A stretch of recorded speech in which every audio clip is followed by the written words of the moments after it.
Meski coba menepis, namun prahara itu terlalu hebat untuk bisa ditutup-tutupi oleh Aji.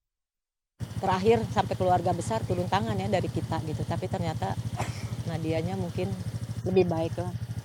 Oh enggak, kalau terjadi kekerasan rumah tangga tuh enggak sama sekali. Aji tuh baik kok. Tiap keluarga kan beda-beda ya.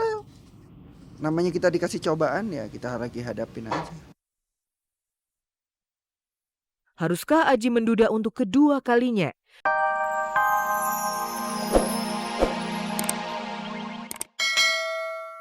Masih tertidur pulas. Letih karena harus syuting dan sempat mengalami kram perut malam harinya membuat Mano telat bangun dan tidak bisa bergabung dengan ibu dan ayah untuk sarapan.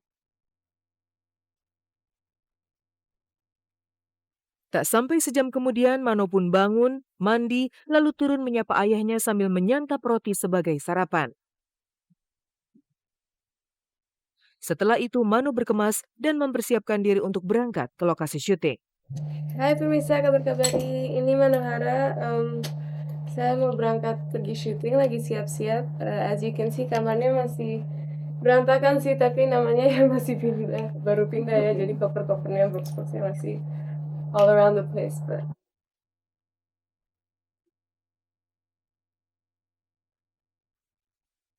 kopernya udah besar, kita udah sampai lokasi. Sekarang kita make up dulu sebelum take.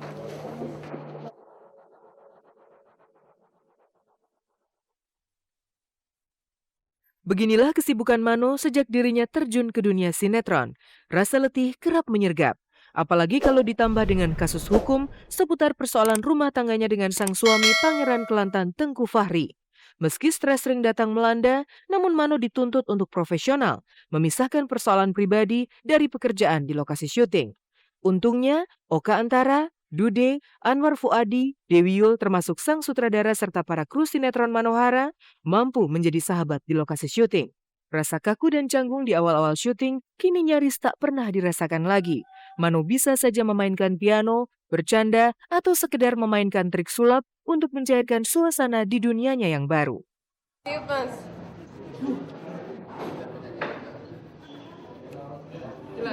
Balik lagi, tiup lagi mas. Tiup lagi. Ada tuh magic trick kayak yang korek-korek yang diginiin terus begitu dihilangin gitu, ada lah.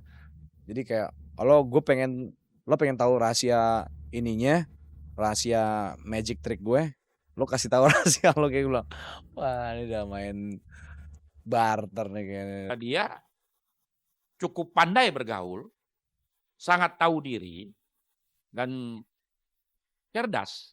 Senang sekali, soalnya kita suka bercanda ya, banyak bercanda, jadi it's just very fun on set.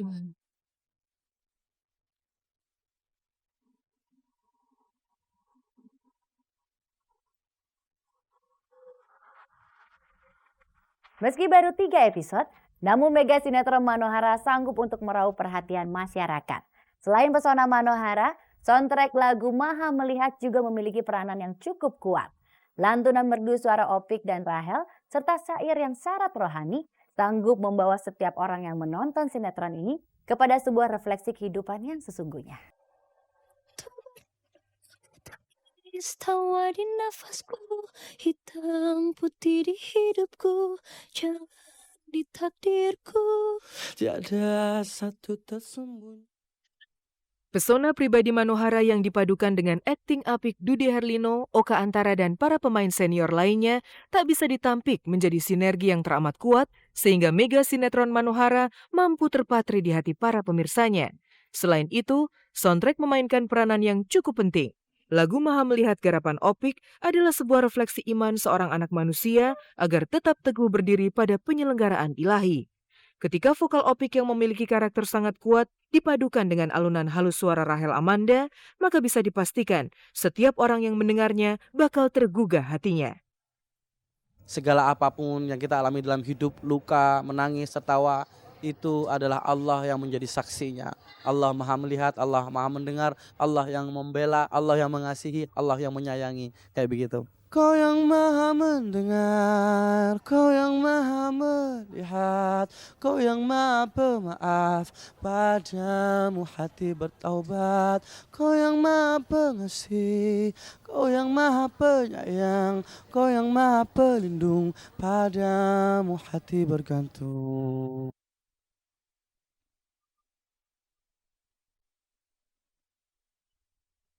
Meski kemunculan mega sinetron ini mendapat animo yang cukup besar, namun Mano dan para pemain lainnya masih harus berjuang keras untuk bisa menjadi terbaik. Kesatuan jiwa di antara para tokohnya harus tetap terbina agar bisa menghasilkan alur cerita yang dramatis dan sanggup menyampaikan pesan kepada penontonnya. Jika memang pemain ini punya ada komunikasi yang baik, kemudian diarahkan juga dengan sutradara yang bisa mengarahkan dengan baik. Di sini alhamdulillah saya bertemu dengan lawan main yang memang mau untuk membuat karya ini yang terbaik. I think I'm sure I can do better, so I'm gonna try and do better. Gitu. Yeah.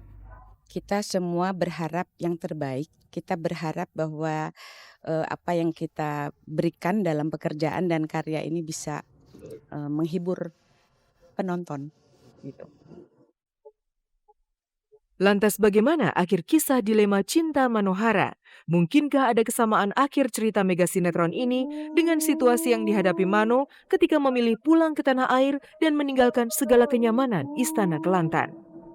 Saya Duda Harlino, jangan lupa Saksikan Mano di mega sinetron Manohara. Sinetron Manohara setiap hari Senin sampai Sabtu hanya di RCTI. hanya di RCTI. Hanya di RCTI. Di usianya yang masih muda, Manohara terjebak dalam dilema cinta. Di satu sisi, Manohara dituntut menjadi istri yang patuh pada sang suami. Di sisi lain, ia tak dapat menampik adanya cinta suci dari pria lain yang diam-diam menaruh hati padanya. Lantas kepada siapakah cinta sejati Mano akan diberikan? Oka Rio Antara ataukah Dude Reski Herlino? Kau pernah bilang aku setengah matimu mengejar. Teka-teki seputar kisruh rumah tangga Adji Pangestu dan Nadia Al-Khalifi akhirnya terjawab sudah. Kemarin, Ibunda Nadia Nyonya Misti membenarkan keretakan rumah tangga putrinya dan Adji. Keduanya sudah pisah rumah sejak lama. Bahkan Adji dan Nadia sudah berkonsultasi pada kuasa hukum mereka. Mungkin mereka ada beda pendapat, bisa juga sama-sama lah egonya ya kali ya. Masalah anak sebetulnya enggak jadi masalah gitu. Cuman ada ya berbeda pendapat gimana mungkin. Nggak ada apa-apa, yang namanya rumah tangga itu kan ada gejolaknya. Jadi ya kita lagi memang ada masalah, tapi sebenarnya nggak apa-apa kok. Dia datang berdua, ya Mas Adji dengan Mbak Nadia, kira-kira sebulan yang lalu. Gitu. Tapi konflik yang sudah ada mungkin sudah berbulan-bulan mungkin. Tak pernah terbayangkan rumah tangga itu bakal karam.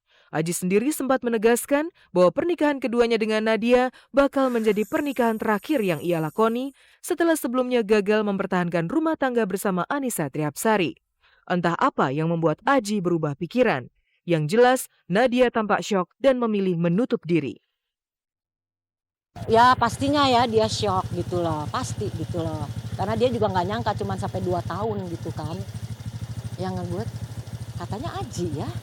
Kita sampai sekarang belum tahu ya yang ngebuat siapa.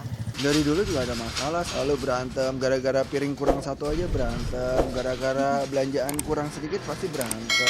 Itu nama rumah tangga kan pasti berantem.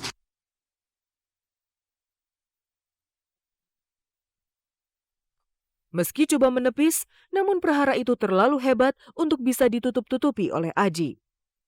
Terakhir sampai keluarga besar turun tangan ya dari kita gitu. Tapi ternyata Nadianya mungkin lebih baik lah. Oh enggak, kalau terjadi kekerasan rumah tangga tuh enggak sama sekali. Adji tuh baik kok. Tiap keluarga kan beda-beda ya. Namanya kita dikasih cobaan ya kita lagi hadapin aja. Haruskah Adji menduda untuk kedua kalinya? Tidakkah ia berusaha mengikuti jejak mantan istrinya yang hingga kini memperlihatkan keharmonisan bersama Sultan Georgi? Ya mudah-mudahan lah mereka nggak jadi pisah. Kalau aku mah ya ibunya mengharapkan tuh mereka bisa saat bersatu kembali lah ya. Yang pasti sampai darah penghabisan dong gue pertahankan.